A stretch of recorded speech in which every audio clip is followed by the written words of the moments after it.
Shalom Bapak Ibu Saudara yang dikasihi Tuhan. Kita bertemu kembali dalam program Resapi GKJ Margo Yudan. Kiranya kasih karunia dan damai sejahtera dari Allah Bapa kita dan Tuhan Yesus Kristus senantiasa menyertai dalam hidup Bapak Ibu Saudara sekalian. Amin. Bapak Ibu Saudara, Saudari yang dikasihi Tuhan Yesus Kristus, mari bersama-sama kita bersatu dalam doa, memohon pertolongan Roh Kudus dalam kita membaca dan merenungkan firman Tuhan. Mari kita berdoa. Sungguh besar karya-Mu dalam hidup kami ya Tuhan, dan kami anak-anak-Mu pada saat ini dapat merasakan hari yang baru, semangat yang baru, harapan yang baru yang boleh kami rasakan di hari ini, memberikan kami suatu visi yang baru dalam menjalani tugas panggilan dan pelayanan kami di hari ini.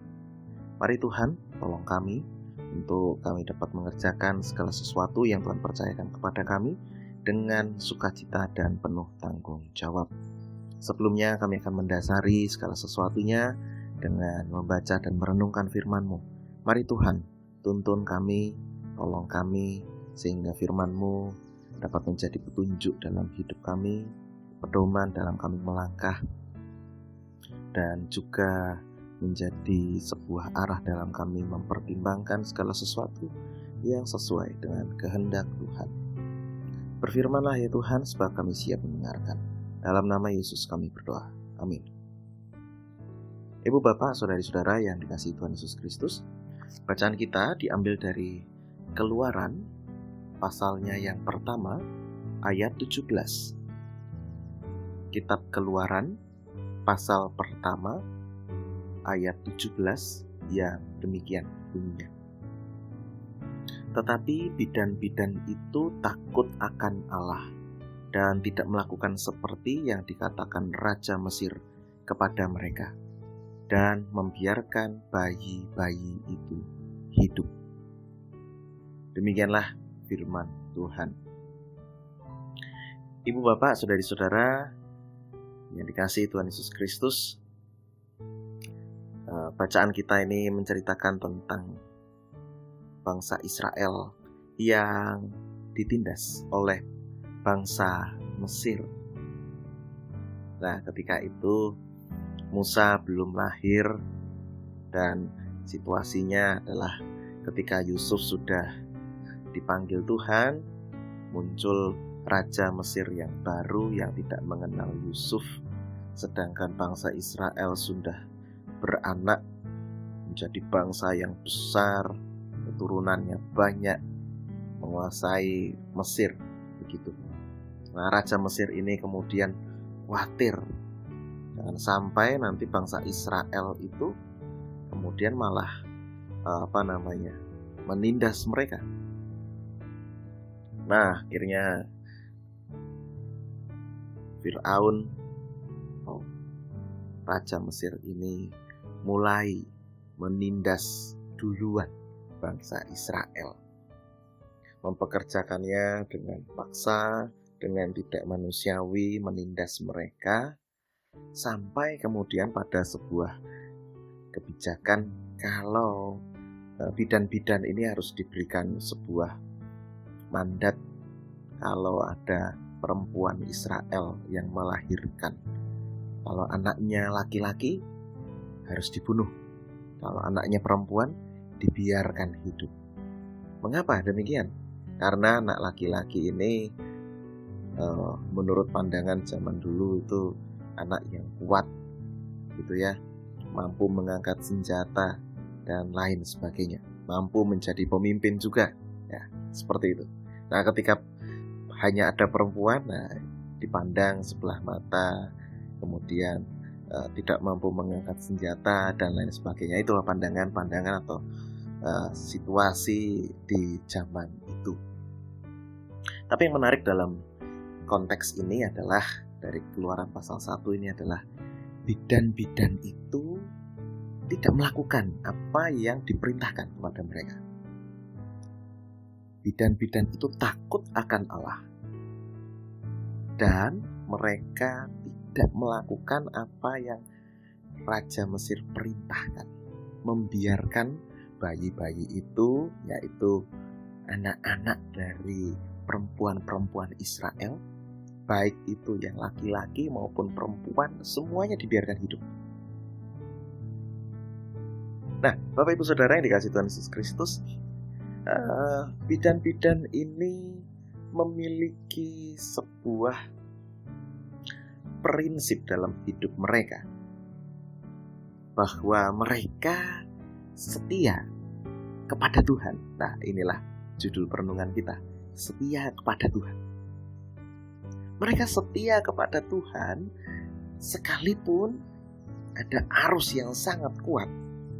Mereka diberi mandat untuk membunuh bayi-bayi orang Israel yang berjenis kelamin laki-laki. Tantangan ini begitu besar, Bapak Ibu Saudara. Ini sama saja melawan pemerintah. Dalam hal ini perintah pemerintah yang tidak adil, ya, pemerintah yang yang menindas Firaun, raja Mesir. Nah, Bapak Ibu Saudara yang terkasih dalam Tuhan Yesus Kristus, bidan-bidan ini adalah orang-orang yang takut akan Tuhan. Mereka setia kepada Allah sekalipun arus dunia pada saat itu sangat kuat. Tapi mereka mampu memiliki prinsip dan iman yang teguh di tengah-tengah arus yang begitu kuat. Bapak Ibu Saudara yang terkasih dalam Tuhan Yesus Kristus, bicara soal kesetiaan kepada Tuhan, memang bukan hal yang mudah bagi kita sebagai sebagai anak-anak Tuhan. Karena kesetiaan kepada Tuhan ini menuntut sebuah tekad, komitmen yang kuat dari dalam diri kita. Menuntut keberanian yang besar untuk melawan arus yang juga besar. Dan tentu saja yang menjadi jaminan dari semuanya itu ya adalah kehidupan kita. Nah, ini adalah sebuah tantangan bagi kita anak-anak Tuhan untuk tetap setia kepada Tuhan di tengah arus hidup yang sungguh luar biasa kuatnya di hari-hari ini. Maukah kita terus setia kepada Tuhan? Maukah kita terus memiliki prinsip hidup benar di dalam Tuhan, sekalipun kiri, kanan, depan, belakang kita kemudian mengikut arus dunia begitu saja? Maukah kita tetap setia pada Tuhan di tengah-tengah situasi yang seperti itu? Ini merupakan sebuah tantangan sekaligus sebuah panggilan bagi kita. Tuhan memanggil kita dengan lembut untuk tetap setia kepadanya, untuk tetap bersandar kepadanya. Orang yang setia, orang yang bersandar kepada Tuhan akan memperoleh kehidupan kekal bersama dengan Tuhan, akan memperoleh kehidupannya bersama dengan Tuhan. Mari bersama-sama kita saling bahu-membahu, tolong-menolong, mengingatkan satu dengan yang lain untuk terus setia kepada Tuhan di tengah-tengah arus dunia yang begitu kuat. Karena Tuhan senantiasa menolong dan memampukan kita. Amin. Mari kita berdoa. Kami bersyukur Tuhan, oleh karena firman-Mu mengingatkan kami untuk setia kepada Engkau. Kami mengakui persoalan setia ini bukan hal yang mudah, karena kami mudah sekali untuk mengikut arus dunia ini. Tapi firman-Mu saat ini mengingatkan kami untuk setia dan memiliki prinsip dalam hidup ini.